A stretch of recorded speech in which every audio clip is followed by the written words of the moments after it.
Welcome to the Endo Belly Girl podcast. I'm your host, Alyssa Chavez. I'm a nutritional therapy practitioner and restorative wellness practitioner on a mission to change the way that we support women with endometriosis. Endo is a full-body disease that impacts your mind, body, and spirit in countless ways that aren't often addressed the way that women truly deserve. We are here to talk about all of it. Please keep in mind that the content of this show has been created for educational purposes only and should never be used as a replacement for medical diagnosis or treatment. Hey, my friend, and welcome back to the Endo Belly Girl podcast.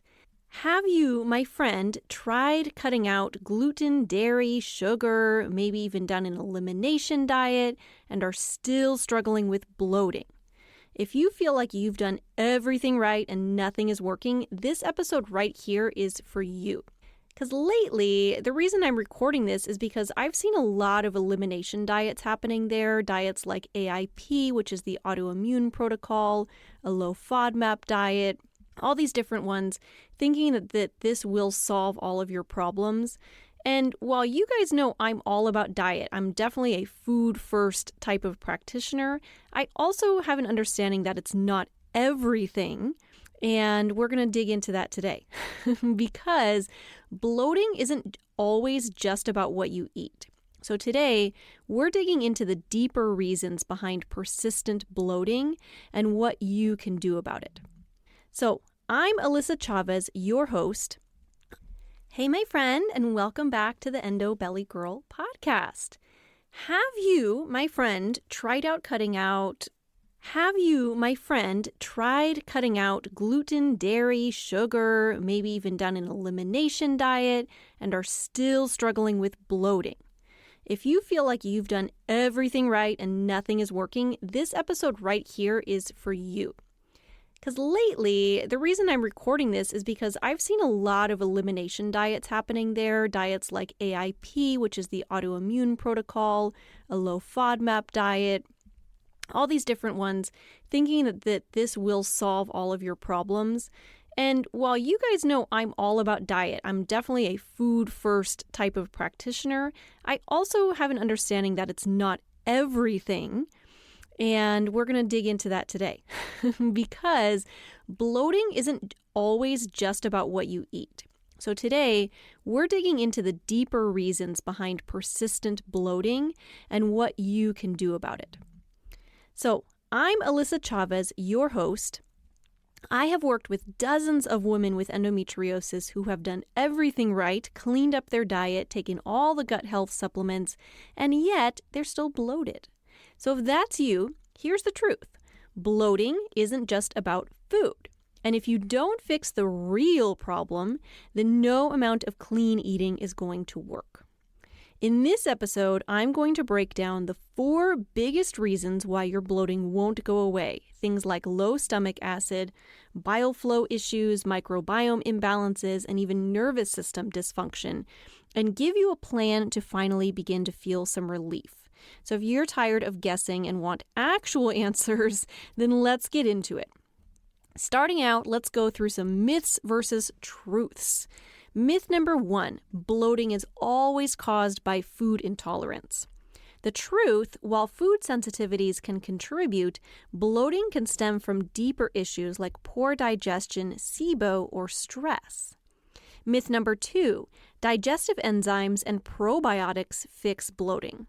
The truth, while these can help in some cases, if you don't address the root cause, these supplements might not help or could even make things worse. Myth number 3, you just need to eat cleaner to fix bloating. The truth, if you have digestive function issues, gut imbalances, or a stressed out nervous system, even the healthiest foods can leave you feeling bloated. So let's dig into some of those main underlying causes for bloating that I see in my practice every day, as well as some clues as to what might be going on with you, because truly, our bodies actually tell us a lot when we learn how to listen to them. So first, we're going to take a look at some of the underlying causes and what that might be, and then we're going to circle back and I'll leave you with some actionable tips to try, so be sure to stay tuned.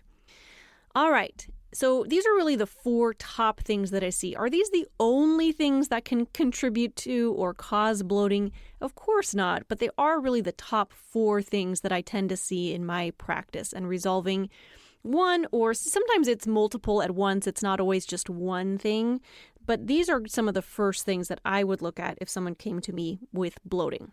So, number 1, digestive dysfunction up top.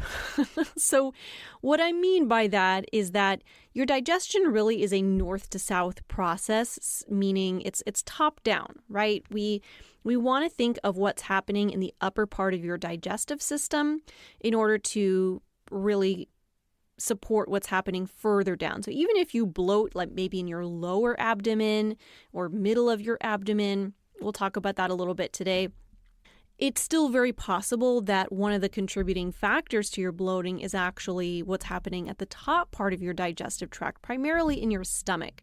There's actually more to pay attention to even before food gets into your stomach, and we're going to come back to that. But let's just talk about what happens in your stomach and kind of the top part of your digestive tract. So that's really where the primary part of your digestion begins. Really, digestion begins even in your brain. Like I said, we're going to circle back to that. And then the chemical breakdown of your food and the mechanical breakdown of your food starts in your mouth, right? Saliva mixes with the food. You crush the food with your teeth. This is why chewing is important. So that's a simple fix right there that can be really powerful. But then as the food gets into your stomach, it mixes with more stuff.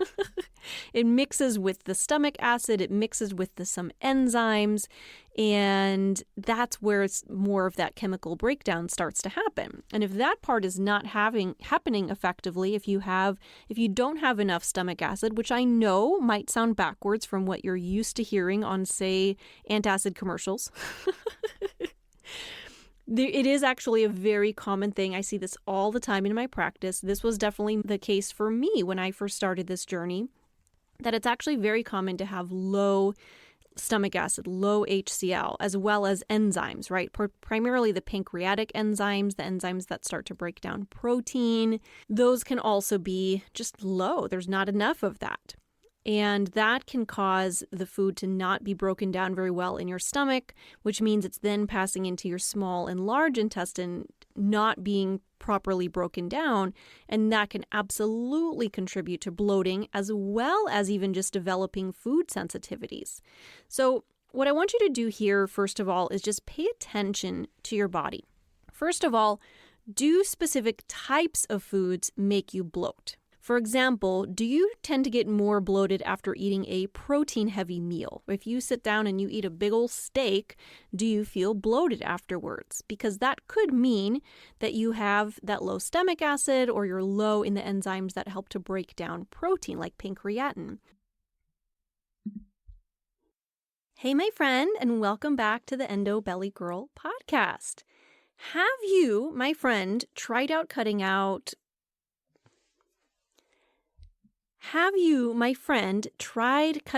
gluten, dairy, sugar, maybe even done an elimination diet, and are still struggling with bloating? If you feel like you've done everything right and nothing is working, this episode right here is for you. Because lately, the reason I'm recording this is because I've seen a lot of elimination diets happening there. Diets like AIP, which is the autoimmune protocol, a low FODMAP diet, all these different ones, thinking that this will solve all of your problems. And while you guys know I'm all about diet, I'm definitely a food first type of practitioner, I also have an understanding that it's not everything. And we're going to dig into that today because bloating isn't always just about what you eat. So today, we're digging into the deeper reasons behind persistent bloating and what you can do about it. So I'm Alyssa Chavez, your host. I have worked with dozens of women with endometriosis who have done everything right, cleaned up their diet, taken all the gut health supplements, and yet they're still bloated. So if that's you, Here's the truth. Bloating isn't just about food. And if you don't fix the real problem, then no amount of clean eating is going to work. In this episode, I'm going to break down the 4 biggest reasons why your bloating won't go away. Things like low stomach acid, bile flow issues, microbiome imbalances, and even nervous system dysfunction, and give you a plan to finally begin to feel some relief. So if you're tired of guessing and want actual answers, then let's get into it. Starting out, let's go through some myths versus truths. Myth number 1, bloating is always caused by food intolerance. The truth, while food sensitivities can contribute, bloating can stem from deeper issues like poor digestion, SIBO, or stress. Myth number 2, digestive enzymes and probiotics fix bloating. The truth, while these can help in some cases, if you don't address the root cause, these supplements might not help or could even make things worse. Myth number 3, you just need to eat cleaner to fix bloating. The truth, if you have digestive function issues, gut imbalances, or a stressed out nervous system, even the healthiest foods can leave you feeling bloated. So let's dig into some of those main underlying causes for bloating that I see in my practice every day, as well as some clues as to what might be going on with you, because truly, our bodies actually tell us a lot when we learn how to listen to them. So first, we're going to take a look at some of the underlying causes and what that might be, and then we're going to circle back and I'll leave you with some actionable tips to try, so be sure to stay tuned. All right, so these are really the 4 top things that I see. Are these the only things that can contribute to or cause bloating? Of course not, but they are really the top 4 things that I tend to see in my practice, and resolving one, or sometimes it's multiple at once. It's not always just one thing, but these are some of the first things that I would look at if someone came to me with bloating. So, number 1, digestive dysfunction up top. So what I mean by that is that your digestion really is a north to south process, meaning it's top down, right? We want to think of what's happening in the upper part of your digestive system in order to really support what's happening further down. So even if you bloat, like maybe in your lower abdomen or middle of your abdomen, we'll talk about that a little bit today, it's still very possible that one of the contributing factors to your bloating is actually what's happening at the top part of your digestive tract, primarily in your stomach. There's actually more to pay attention to even before food gets into your stomach, and we're going to come back to that. But let's just talk about what happens in your stomach and kind of the top part of your digestive tract. So that's really where the primary part of your digestion begins. Really, digestion begins even in your brain. Like I said, we're going to circle back to that.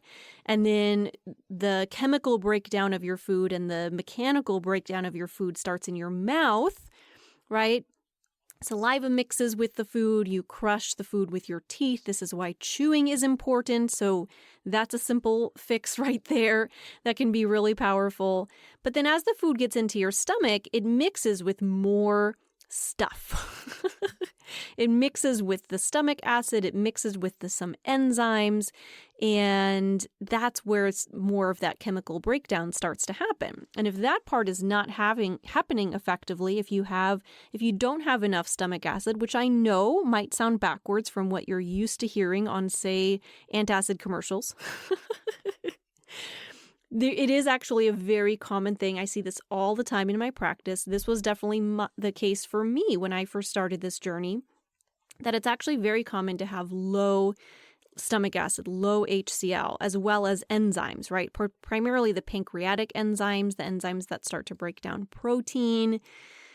Those can also be just low. There's not enough of that. And that can cause the food to not be broken down very well in your stomach, which means it's then passing into your small and large intestine, not being properly broken down. And that can absolutely contribute to bloating, as well as even just developing food sensitivities. So what I want you to do here, first of all, is just pay attention to your body. First of all, do specific types of foods make you bloat? For example, do you tend to get more bloated after eating a protein-heavy meal? If you sit down and you eat a big old steak, do you feel bloated afterwards? Because that could mean that you have that low stomach acid or you're low in the enzymes that help to break down protein, like pancreatin. So that's something to just notice. It's not the only sign of that happening, but it is one of the important ones. And also timing. When do you bloat? Do you bloat within an hour of eating? Is it fairly soon after you eat? Because that's about how long food sits in your stomach. And so that can absolutely be a sign that, not enough is happening up there. Just some of the things to pay attention to. Okay, so number 2 on our list here today is bile flow and fat digestion. So this is kind of similar to what we talked about with the other piece in that there might be maybe certain foods that aren't broken down as well. So bile, in case you're not super familiar with this, your liver produces bile and your gallbladder, which sits just on top of the liver there, stores and also releases bile into the small intestine. Now, bile's job really is to help to break down fats. It also helps just with general detoxification. That part's important too. But one of its main jobs and the thing that we're going to focus on here is that bile helps to break down fats. So one thing that I hear sometimes, this is something that I ask my clients when they first come to me, is how they feel after they're eating a fatty meal. Do you struggle? Do you feel kind of gross and yucky after eating a fatty meal? Now, granted, if you're eating like a McDonald's hamburger, you might feel yucky and gross just because it's not real food. But I'm talking if you even eat the healthy fats. Let's say, I don't know, you're eating a piece of fish or even just like I said, a steak or a pork chop or something that's kind of a fattier cut of meat and you don't feel great after you eat that. Or just fatty foods in general, that could be a sign, especially if you bloat after eating those or maybe just don't feel well in general. That could be an issue. And honestly, gallbladder function is one of the or gallbladder dysfunction, I should say, is one of the most common and most overlooked issues. It's super common, to be honest, and not something that's really looked into a whole lot unless you have gallstones or something really severe that causes somebody to look into your gallbladder.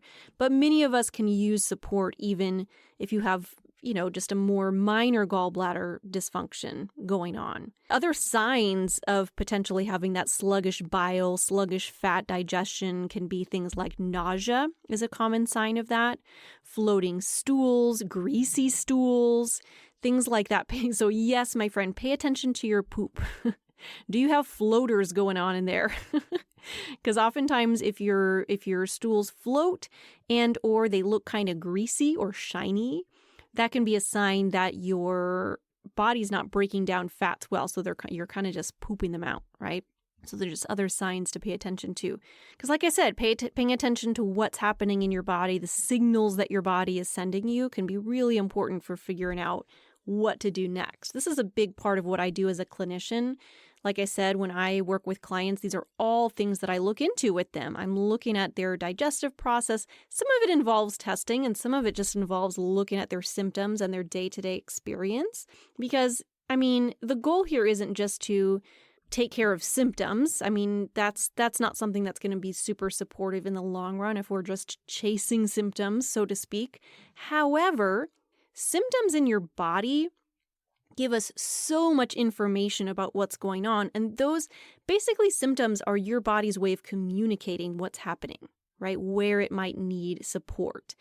And so that's where I think it's really important to pay attention to this stuff because that's really more about tuning into your body, becoming more intuitive with your own body. And that's something that I think is super powerful. Honestly, when I'm talking to a client and they're telling me that they've made connections and they've noticed certain things correlating in their life, I love that because that means they're figuring this out. And I know that, if and when they move on from working with me, that I know they'll be in good hands with themselves because they better understand their body. And I think that that's so powerful. Okay. So we're halfway through. They're the first two signs, first two major underlying causes of bloating. It was digestive dysfunction up top that top part of the digestive tract. And then the bile flow, fat digestion piece of it was number 2. Number 3, this is kind of looking into bigger picture stuff. This is not where you want to start.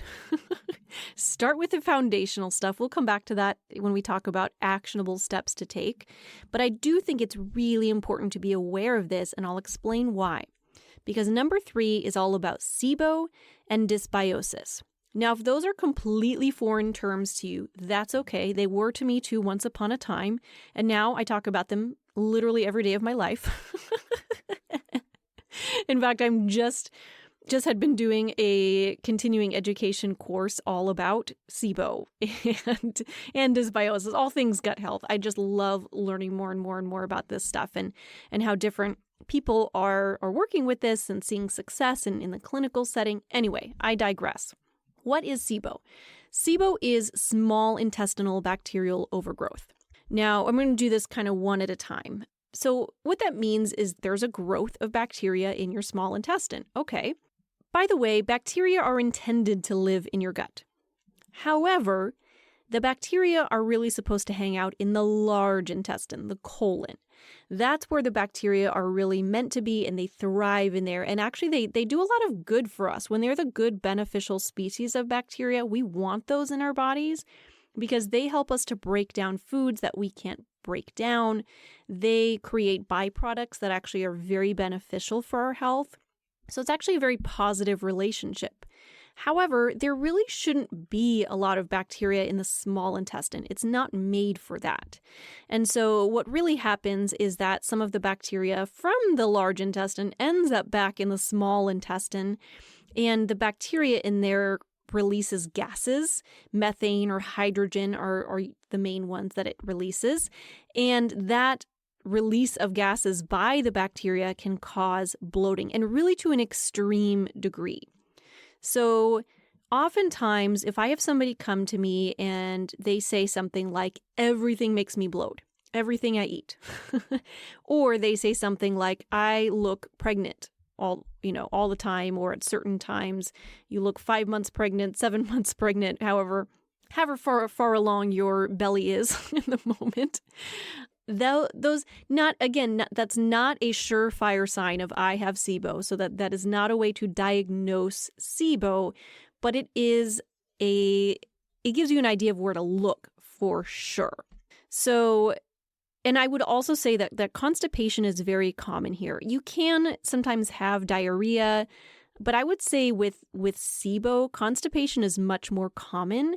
And part of that, it's like a chicken or the egg kind of thing, because actually the slow motility, which means the pace of how food and later on waste moves through your body, if that's really slow, that can lead to that bacteria kind of building up in the small intestine. And then there's also a nervous system piece of that, which we're actually going to talk about in the next section. But the only way to know for sure if SIBO is what's happening is to do a SIBO breath test. So a stool test will not give you a clear answer on that. It is a breath test. Now, the cool thing about that is that SIBO breath test can actually be ordered through a GI doctor, of course, if they're willing. That's a whole different story at times, but just know that that is something that's ordered in conventional medicine, because some of the functional tests that I use are really only available in the functional world. Also, a functional practitioner like myself can order a SIBO breath test. It can be done at home, which is the nice thing. It's not a super fun test to do because it involves drinking like a sugary liquid and then breathing into a tube multiple times throughout the day. So you kind of have to like set aside a day for it. It's not like a one-shot test. So that I don't always recommend this unless I really feel like it's necessary. But that is the only way to definitively know if SIBO is a thing for you. And then there's also dysbiosis. So dysbiosis is typically referring to what's happening in the large intestine, but it's a similar idea where it's a bacterial overgrowth. Now, I did mention that we want bacteria in the large intestine, but we want certain types. There are some types of bacteria that can be really beneficial, like I mentioned, but there are also types of bacteria that can be more harmful, that create byproducts that are not great for our bodies, that don't work in harmony with us. And when we have an overgrowth of those not so great gut bugs, that can also contribute to a lot of GI symptoms like bloating, constipation, diarrhea, abdominal pain, all the fun things, and definitely can just contribute to overall inflammation, all of that stuff. Now, again, same thing here. Symptoms are not enough to know for sure what's happening because really, bloating is a pretty vague symptom because you can see even in the discussion that we're having here today, there's a lot of things that can cause bloating.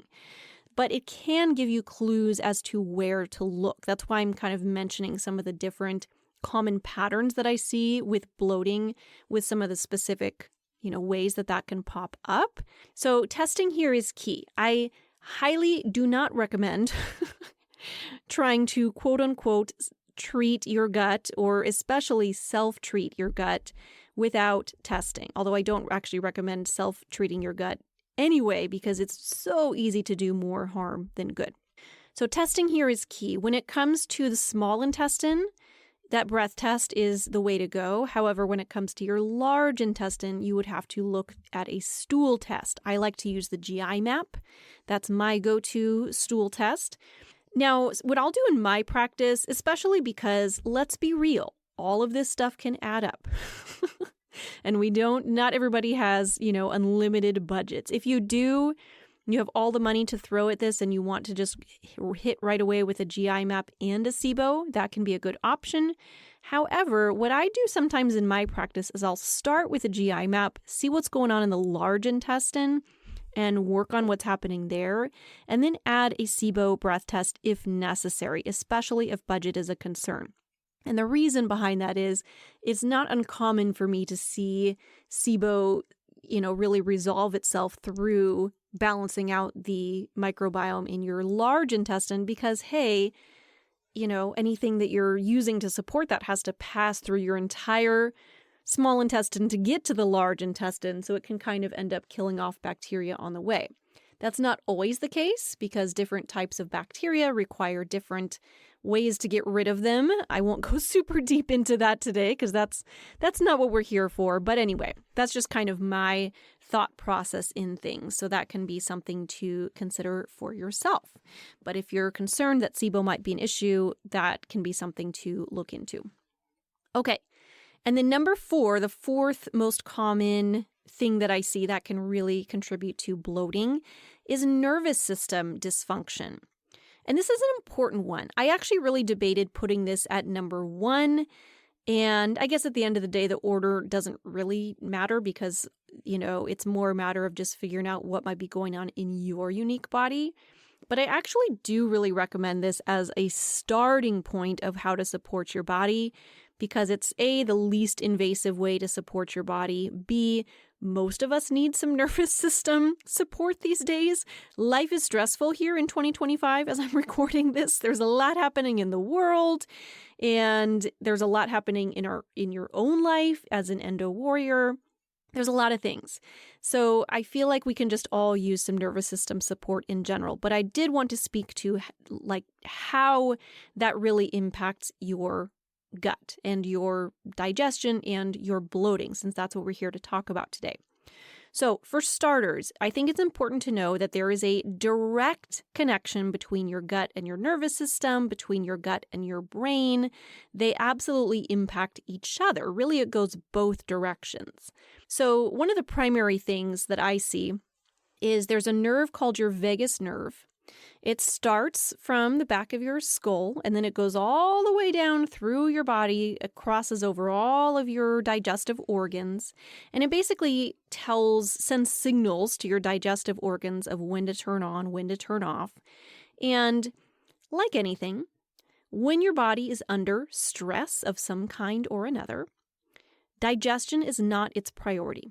In fact, you actually really have to be in a restful state in order to digest. This is something I always remind my clients of.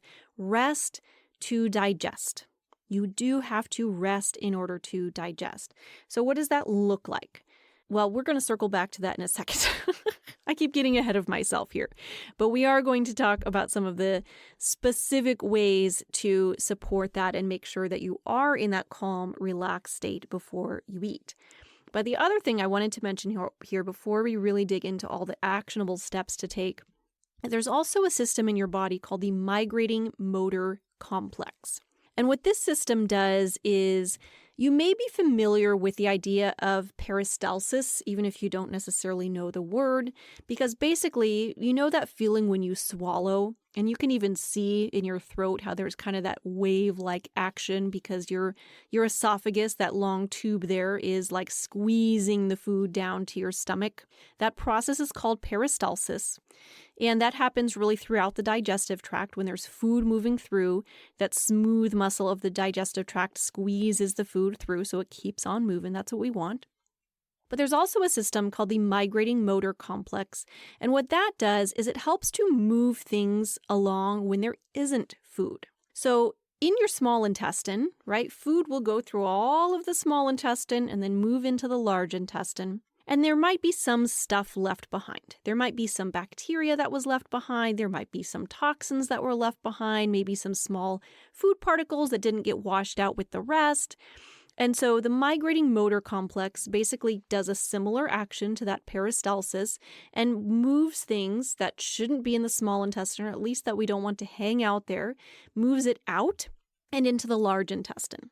This is part of the nervous system. And a couple things I think is important to know on that. One is that that process happens when you are not eating, or between meals, I should say. So if you are a grazer, if you're somebody who just kind of eats all day long, you're maybe not allowing that migrating motor complex to do its job. So that's, I think, important to know. Okay. And also, you have to have a healthy nervous system for that to function. Now, there are multiple ways that that migrating motor complex can be affected. Sometimes even illness can, bump that out of whack. So even something like having certain types of food poisoning, it's not like a hard and fast rule that if you get food poisoning, this is going to be an issue, but it is something that can impact it. So if you find that maybe you're listening to this podcast and you're like, oh, yeah, I've been diagnosed with SIBO before and I've kind of worked through that already, and then it keeps coming back. Well, it is possible that you have a migrating motor complex issue, and that because that's one of the things where I tend to see kind of recurrence with that. And that's where, supporting the nervous system is really, really the thing that needs to happen. So anyway, there's a lot of pieces in that. And of course, our nervous systems are complex. There's a lot happening in there. But I would really like to dig into some of the actionable steps that you can take to support some of this stuff. So the 4 things that we talked about, the 4 main underlying causes of bloating in your body, we talked about digestive dysfunction up top, the stomach, the enzymes, all of that.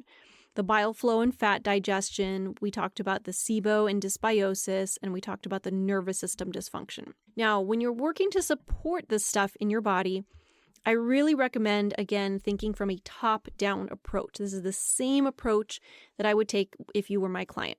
So that means that you start with the nervous system support first and foremost. Do not skip this.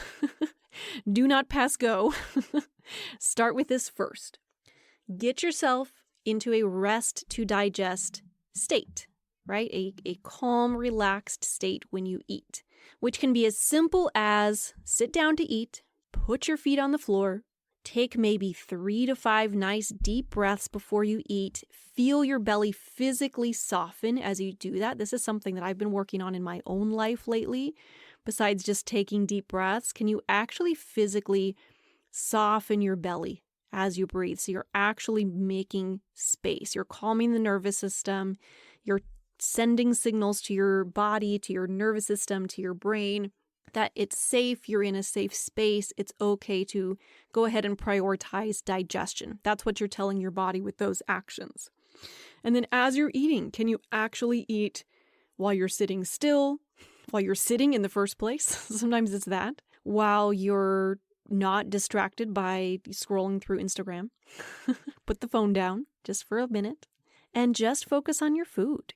right? Some people find it also supportive just to take a nice moment of gratitude before a meal, experiment with it, figure out what works for you.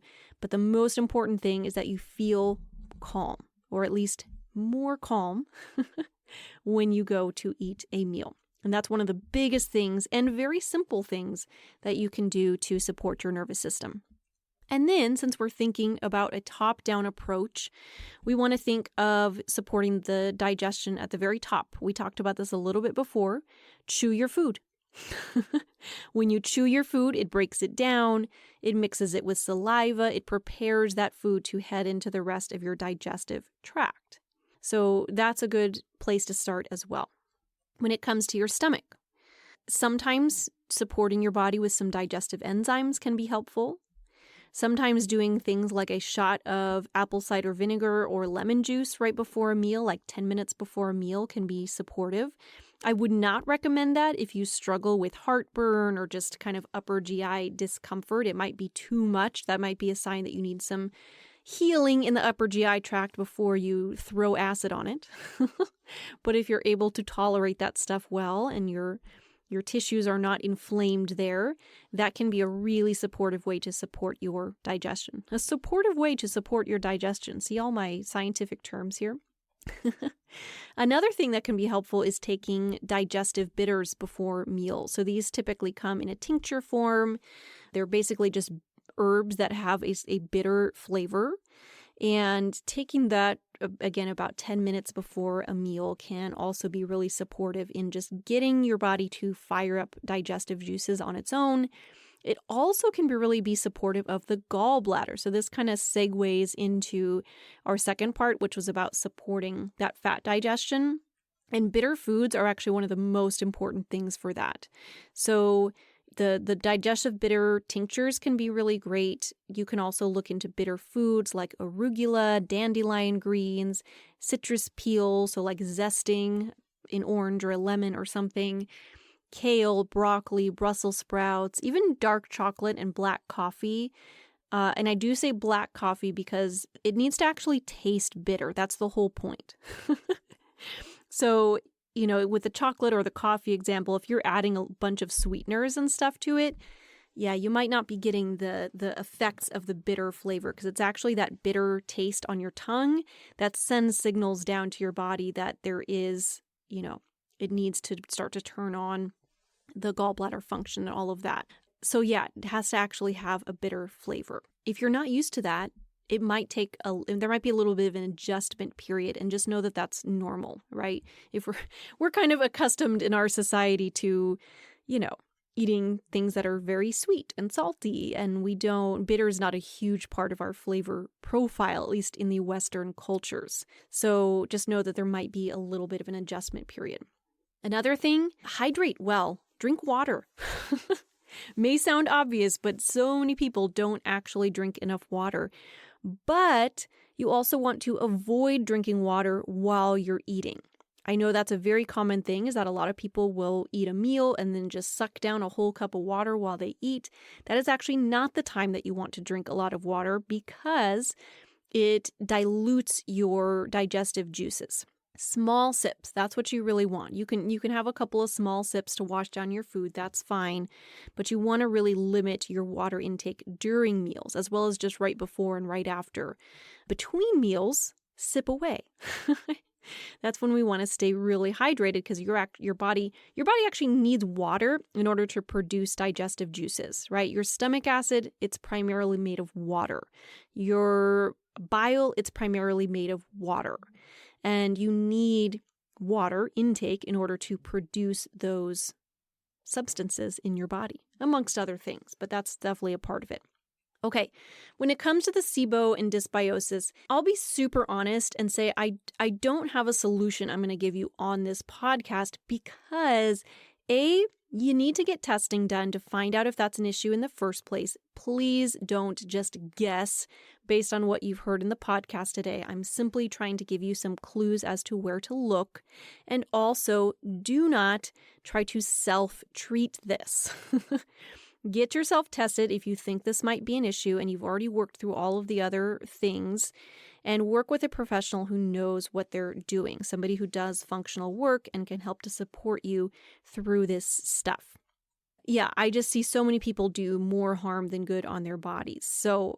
But just know that no amount of any kind of diet is going to resolve SIBO or dysbiosis. So if you're one of those people who feels like they've done everything, maybe you're listening to the other recommendations I'm giving, or you've already done all the elimination diet kind of things. Maybe you've been on this whole AIP craze that's been going around, and you've been through that process and you're still bloating, you're still getting these flares. Well, the thing is that restricting your diet is not going to kill bacteria that's there. Sometimes you do actually need to go in and kill off certain types of not so great for you bacteria. And sometimes that's just a necessary part of the process to really get to that long-term healing. So I just wanted to throw that out there.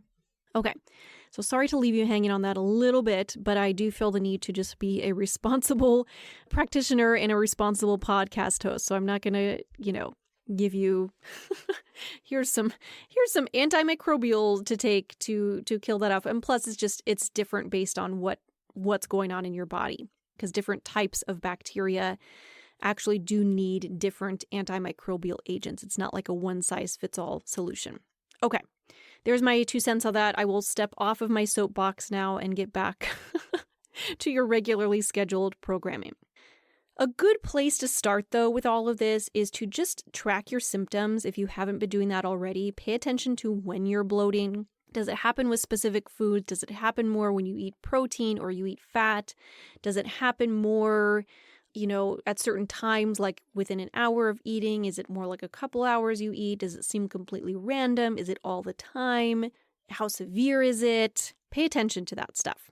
And just notice with any of those main 4 categories of underlying root causes, food just won't fix everything. I'm not saying it's not part of the puzzle, because there are certain foods for certain people that can absolutely contribute to bloating. There's certain food triggers we want to be aware of, but I just want you to also have an understanding that food won't fix everything, because I see a lot of people getting frustrated because they've done so much work with their diet. They feel like they're like super restricted in their diet and they're still bloating and having digestive issues. And so I just wanted to throw that out there so that you can have a better understanding of what's happening in your body. Because, restricting certain foods will not fix your digestive function if there's issues going on there. It will not kill bacteria. It will not support your nervous system. There's many pieces that are not going to be directly connected to the food that you're eating. So it may just be time to look deeper, my friend. Okay, if you're listening to all of that and you're struggling with bloating and you're feeling like, okay, this has been great, I really need support with this. First of all, just know that my doors are open for one-on-one work. If you feel like you need that functional support, you can always find the link to schedule a free 30-minute consultation with me in the show notes. And also, I am working on creating something brand new that's going to be coming soon. I won't share more about it now, other than it's going to be a great support for you if you are somebody who struggles with bloating. However, I don't want you to miss out. This is going to be coming in April. It's February at the time of this recording / when the episode will be released. So it's a couple months out. I'll be sharing more about it soon, but the biggest thing I want you to do right now is just make sure you don't miss any information on that. So a couple things you can do. One is make sure you subscribe to the podcast and just keep tuning in, because you'll hear me talk about it. Secondly, I want you to make sure that you're on my email list if you're not already. And the best way to do that is to go into the show notes and download my free endo diet guide. Because when you do that, you're going to get the guide, which is going to be super helpful for you anyway. And you're also going to end up on my email list, which is the best way to make sure that you are getting all of the information and you don't miss anything, because then it will be sitting there in your inbox. All right, my friend, I hope you have the most wonderful day. I hope this was helpful for you along your journey, and we will talk soon, my friend.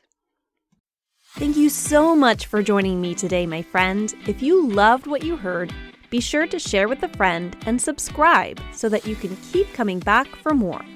If you are ready to take the next step towards getting to the root cause of your endo symptoms like endobelly, pain, fatigue, and so much more, you need to download my free ultimate guide to building your own endometriosis diet.